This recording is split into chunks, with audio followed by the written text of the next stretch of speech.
Trečią kartą parašiau Marijampolės NDT vedėjai Viktorijai Žvirblytei. Aš Nijolė Mockevičienė trečią kartą prašau Marijampolės NDT vedėjos Viktorijos Žvirblytės išnagrinėti mano skundą 2023-07-03, kuriame aš Nijolė Mockevičienė nesutinku su sprendimu 2023-06-28 numeris STS 3559 Marijampolė. Nustatyti 55 procentų darbingumo lygio ir nustatyti teisingą sąžiningą darbingumo lygį.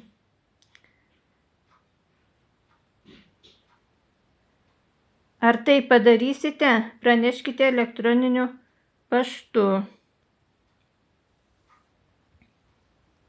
Nes aš jūsų prašau išnagrinėti trečią kartą. Nei pirmą kartą, nei antrą kartą prašant jo neišnagrinėjote ir nepateikėte man naujo teisingo sąžiningo sprendimo dėl darbingumo lygio. Taip pat noriu, kad jūs, Viktorija Žvirblytė, paaiškintumėte, kodėl be mano sutikimo leidimo persiuntėte mano skundą 2023-07-03 Vilniaus sprendimų kontroliai. Sprendimų kontrolės vedėjas Edvardas Byčiakas negali nagrinėti nelegalių, neteisėtų skundų. Jūsų nusikalstamos veikos dėkla padarius mane sveiką 55 procentų darbingą, aš gaunu 170 eurų badų marinimo pensiją.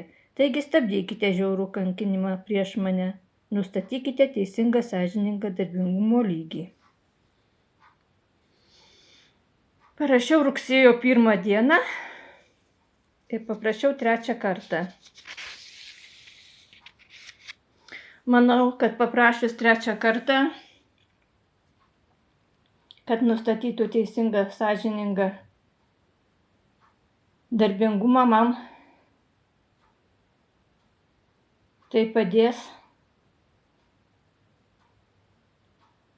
VMI ir bus nustatyta, Viktorija Žvirblytė nustatys teisingą darbingumą ir gausiu teisingą nedarbingumo netekto pensiją.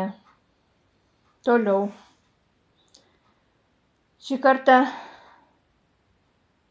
papasakosiu po truputį apie visus NDT vedėjus, kurie vykdo nusikalstamą veiką ir dėl nusikalstamos veikos negavau visos netekto darbingumo pensijos arba pusę. Prieš Žvirblytę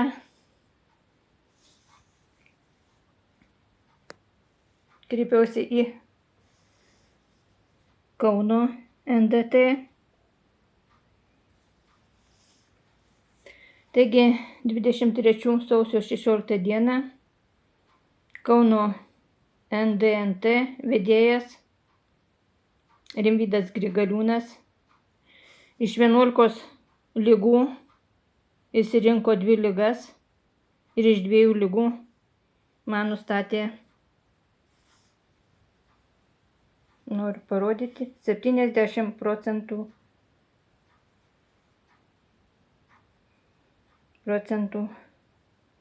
darbingumą.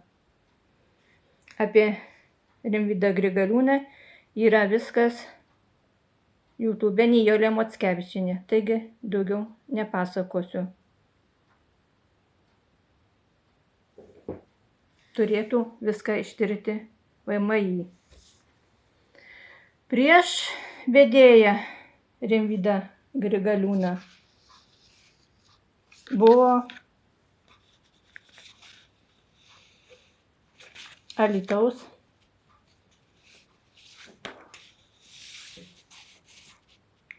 NDT vedėjas Artūras Miciulevičius.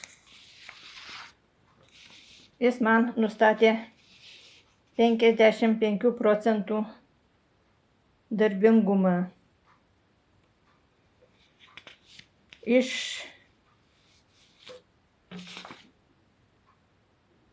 10 ligų, tačiau ne visas neįtraukė.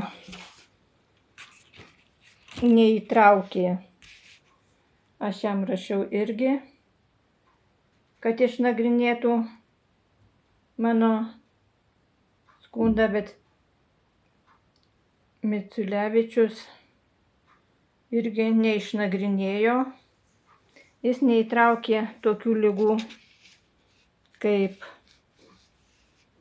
osteochondrozė, diskozė, vidurio linijoje plati disko protuzija, skoliozė, artrozė, sąnario artritas. Taigi, manau, tai įvertins VMI. Taigi, daug nekalbu apie visus, o aš iš šio žmogaus, Alytaus NDT vedėjo Artūro Miciulevičiaus, norėčiau, kad už 2 metus jis man sugrąžintų po pusę netekto darbingumo pensijos. Nes nusikalstamos veikos dėka, padarydamas mane sveiką 55 procentų darbingą, aš gavau tik pusę netekto darbingumo pensijos. Manau, kad VMI man padės susigrąžinti. Prieš Alytaus.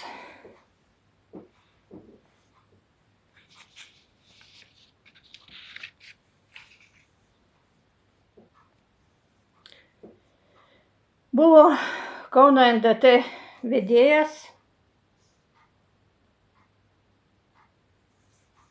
Šmitas. Jis taip pat dirba Kauno Dainavos poliklinikoje chirurgu. Irgi šis žmogus neįvertino nei vienos mano ligos, nes jis padaręs taip, kad siunčia dėl stuburo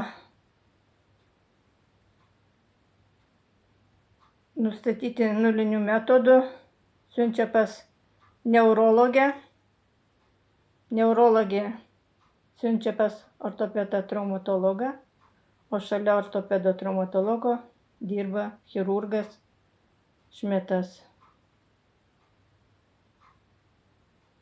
Taigi Šmitas surašė sveiko žmogaus, pasižiūrėkit, suklastotas dokumentas užrašiau. Čia pasižiūrėkit, ant ko surašyta. Ant ko surašyta? Ant paprasto lapuko.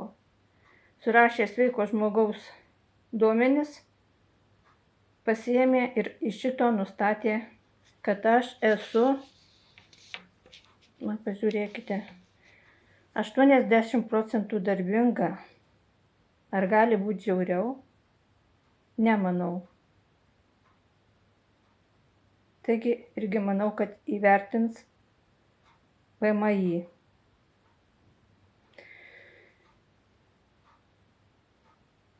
Taigi daugiau gal ir nenoriu ką pasakot, nes turi būti šių 4 vedėjų įvertinta nusikalstama veika ir sustabdyta nusikalstama.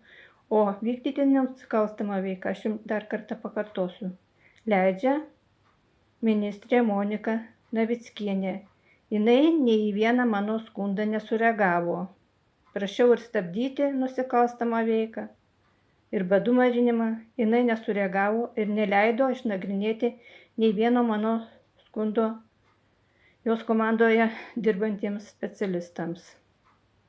Tačiau tik tai į mano skundus atsakydavo Jėzus, kaip jūs? Valickas. Ar kaip? Nežinau dabar, iš tikrųjų neturiu čia pasidėjus. Taigi,